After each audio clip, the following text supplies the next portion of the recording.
Hello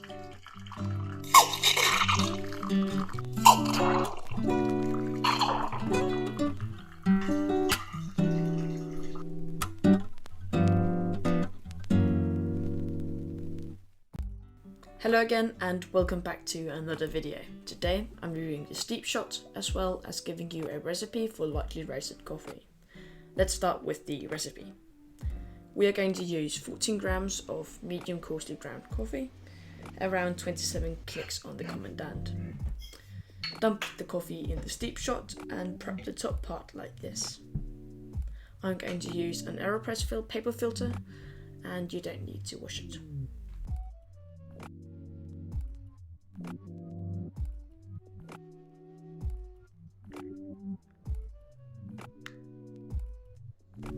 For the SteepShot, you will need boiling water.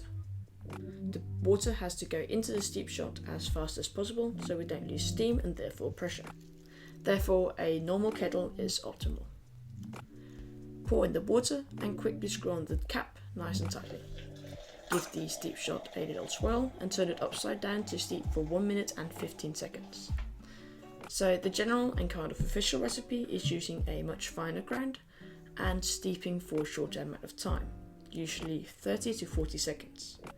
In my experience, at least with the coffee I use, extending the brew time and using a coarser grind produces a much tastier cup.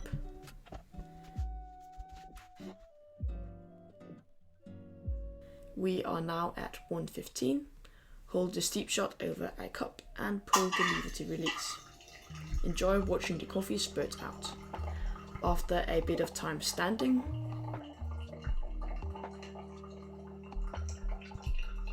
holding the SteepShot,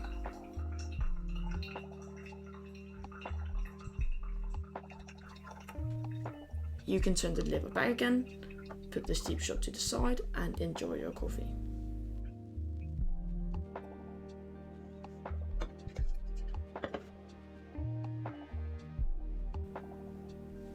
The SteepShot is a simple pressurized immersion brewer. It's well built with a stainless steel body and I have actually gotten surprisingly good coffee out of it. The coffee it produces is sweet and juicy but lacks complexity and acidity.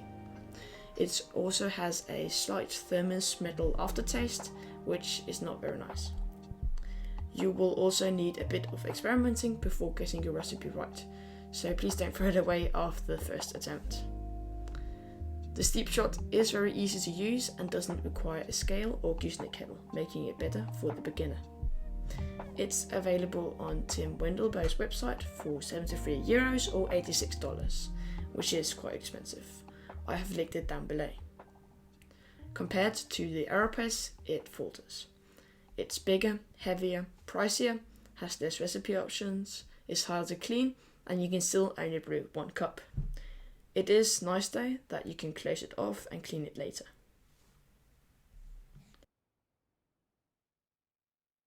Cleaning the SteepShot is quite tedious, to be honest. Turn the SteepShot over the bin and dump out the majority of grounds. Then disassemble the SteepShot and rinse out the rest of the grounds as well as clean the remaining from coffee oils.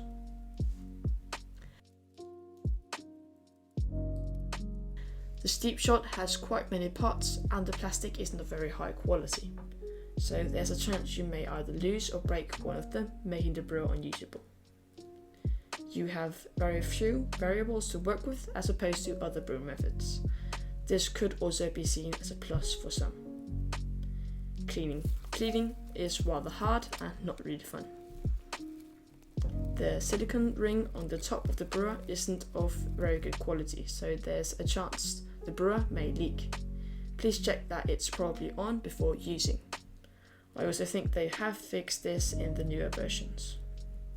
Price: the SteepShot is quite pricey. And lastly, the brewer is rather large if you want to go traveling with it, especially since it can only brew 1 cup.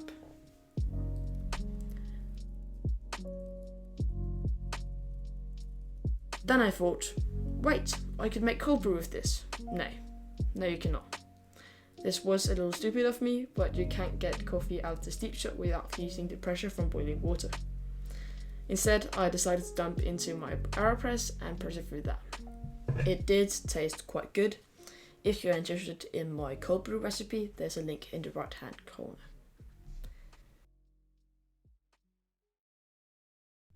This is a really great brewer in many ways, but I wouldn't recommend it over something like the AeroPress. If you plan to do a lot of hiking with it, or if you're a beginner and want an easy, simple solution, this may be worth it. Thank you so much for watching. If you have any questions, you can just comment them down below. See you next week.